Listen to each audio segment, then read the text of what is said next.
How to become a computer lab sensei. Yes, I did intentionally try to get your attention with that. I hope you appreciated it. But it has come to my attention that we all enter into the computer lab with different expectations and with that different challenges, because we all have different tasks to accomplish when we take students in there. So that's why I have put together this great poster. Fantastic, huh?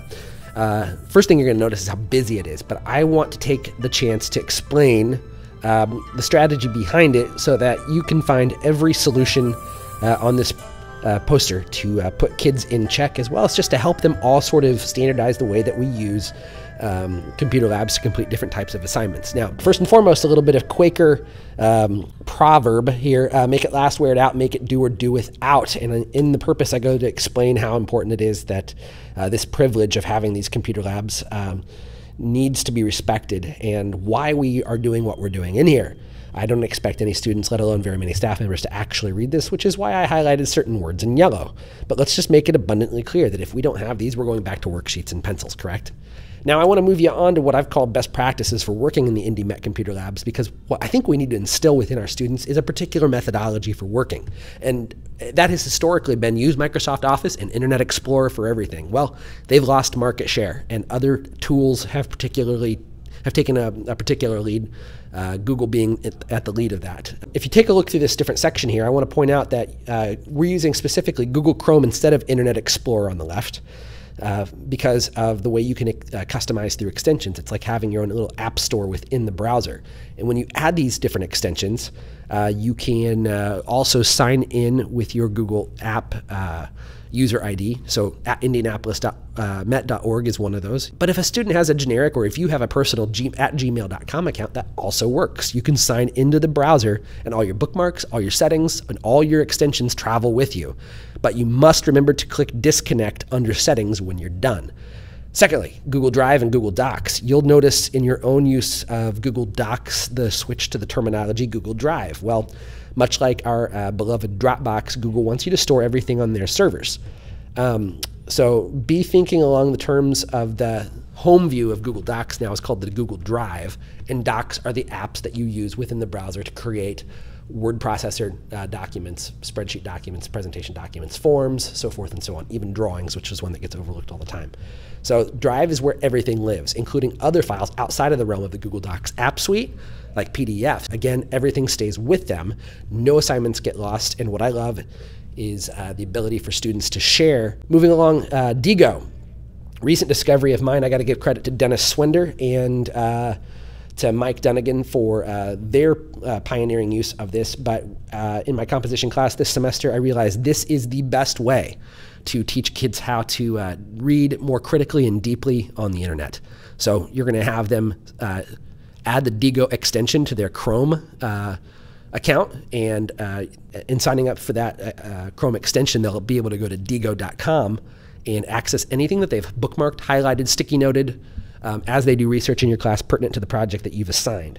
It's a great tool. If you've not explored it, I highly encourage you start using it. And just like everything else in this kit, it travels with you. And last but not least, I just want to give this ultimate disclaimer to use your head.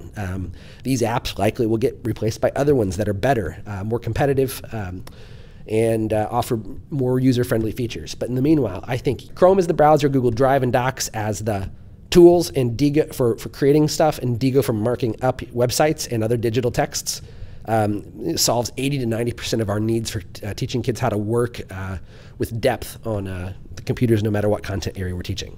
So that's it. I'm going to pick up the pace here. I noticed that in a lot of the computer labs, we end up writing over and over again these crazy links. And oftentimes they are so long that we waste valuable time getting kids up and running. So I've come up with the three that I see all the time. They are the network login, reminding students that it's iStudent and Puma Power exclamation point. The SRI test, and here's a Google short link for getting kids over to the Scholastic homepage where they can click the SRI test in the lower left-hand corner, or Expert 21, or one of the other tools there. And then lastly, I've seen the iSeek Careers in the Blue Lab a lot, and here's a Google short link for that. Just remind students that capital letters do matter, or else they will not get them right. And no W's in front of that either. So if you have other important links that we need to keep available in either lab, let me know, and I'll make a little patch for this poster, and we'll slide them in there underneath. Something I want to introduce more of in the coming school year, but I want us to start thinking about this now, are the different areas in which we're trying to promote being a responsible digital citizen. We're going to hear more and more about this. Those of you who are reading the literature know that this is a common phrase. And this little diagram from a particular framework of 21st century skills gets explained more fully at the short link underneath.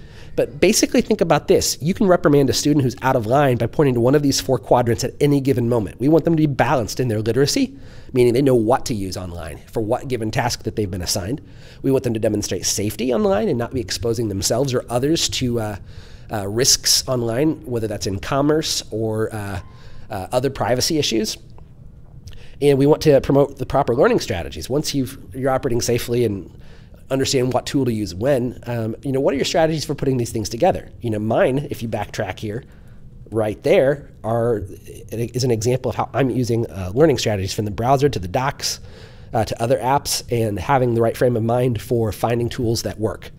So when I look at learning strategies, that's what I think. How do you put things in a sequence to accomplish a certain goal and to do it well? And then lastly, the blue quadrant, etiquette. What is your etiquette online? Are you using the proper tone and voice in the proper setting? And as it pertains to the lab itself, are you being on task with what the instructor has given you, or are you abusing that privilege and that freedom to work and surfing over to other websites, wasting bandwidth by being on YouTube, that sort of thing? You could always come back to one of these 4 quadrants and put a student in check. And then last but not least, the most objective quadrant of this entire poster, the ground rules. And we've boxed those off and put them in positive behavior systems language. I just hope you guys can have a chance to look through these and see how one of the 3 rules in green come back to most circumstances that you're going to find where a student is not taking care of the lab and ultimately making it last, wearing it out, making it do or do without. So that's it. If you have any suggestions, please send them my way. In the meanwhile, I hope you understand how to become a computer lab sensei.